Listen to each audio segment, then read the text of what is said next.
So meron ako ditong booking, nakita ko sa request booking. Ito worth 2,646 from Marikina to San Juan, Batangas, Laya Beach Resort, Batangas, no? So may tip siya na 400, binuksan ko yan kanina. So 2,246 yung booking niya. Plus yung yung tip niya, no?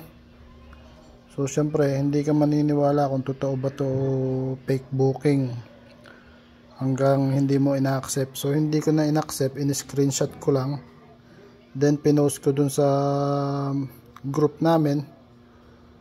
Tinatanong ko kung sinong nakakuha nito, pero matik to, fake booking to. Around siya 156 more or less kilometers, no?